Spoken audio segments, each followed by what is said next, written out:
Hello friends, অবশেষে দেখে ফেললাম পঞ্চায়েত। 2020 সালে রিলিজ হওয়া এই সিরিজটি ইন্ডিয়ার একটি মোস্ট হাইপ সিরিজ। এই পঞ্চায়েত রিলিজ হয় 2020 সালে এবং প্রথম থেকেই এটার হাইপ অনেক বেশি এবং এর কন্টেন্টে রয়েছে অনেক দম।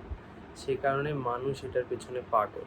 তো 2024-এ এসে রিলিজ হলো এটা সিজন 3, যেটা আমি দেখে ফেললাম পুরোটাই। তো হ্যালো, আমার নাম রামিজ। আমার এটা আজকে প্রথম ইউটিউব চ্যানেলে ভিডিও। আপনারা যদি ফেসবুক থেকে দেখে থাকেন তো পেজে লাইক ফলো করে দেবেন, শেয়ার করে দেবেন এবং ইউটিউব থেকে হয়ে থাকলে সাবস্ক্রাইব করে দেবেন। পঞ্চায়েত সিরিজটি এতটাই ভালো এবং কন্টেন্টে এতই জোর আছে যে এখন পর্যন্ত 32টি অ্যাওয়ার্ড জিতেছে এই টিভি সিরিজটি।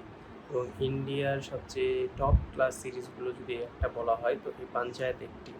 পঞ্চায়েত দেখেনি এরকম মানুষ পাওয়া খুবই কঠিন যারা টিভি সিরিজ দেখে থাকে তাদের মধ্যে। পঞ্চায়েতের মিমস অনেক ভাইরাল, যেমন এটা गजब बेइज्जती है। এটা कीजिए मीटिंग मीटिंग, खेलिए मीटिंग मीटिंग, करते रहिए मीटिंग मीटिंग, आल हुआ आप मीटिंग। এরকম মিমস এবং অনেক ফানি ম্যাটেরিয়াল ছোট ছোট গল্পের মাধ্যমে সাজানো এই সিরিজটি। মূলত একটি গ্রাম, ফুলেরা গ্রামকে কেন্দ্র করে একটি গল্প চলতে থাকে এবং সিরিজটি এগোতে থাকে।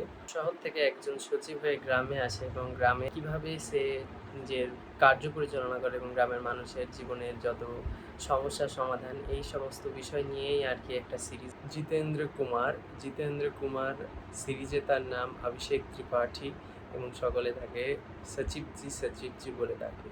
এই সিরিজের প্রত্যেকটি ক্যারেক্টারের সাথে আপনি ঘনিষ্ঠভাবে জড়িয়ে যাবেন এবং সকলের প্রেমে পড়ে যাবেন। প্রধানজি, বিকাশ, রিঙ্কি, প্রহ্লাদ চা, সকলের প্রেমে পড়ে যাবেন। প্রত্যেকটা এপিসোড, প্রথম সিজনের প্রতিটি এপিসোড ইন অর্ডার দেখা লাগে না। আসলে প্রথম এপিসোড দেখার পরে যদি আপনি দ্বিতীয় এপিসোড সবার শেষে দেখেন এবং শেষের এপিসোড সবার শুরুতে দেখেন, কোনো কিছু যাবে আসবে না। এক একটা গল্প, এক একটা ছোটো ছোটো কাহিনীর মতোভাবে দেখানো হয়েছে। কিন্তু সিজন 2 সেরকমই অনেকটা, কিন্তু সিজন 3-তে শুরু থেকে শেষ পর্যন্ত কাহিনী অনেকটা লিঙ্কড হয়ে থাকে এবং পুরো সিজনটাই আপনাকে দেখা লাগবে অর্ডার অনুযায়ী। সিজন 3-তে পলিটিক্স, ড্রামা, ভালোবাসা সবই আছে, প্রত্যেকটা সিজনেই আছে।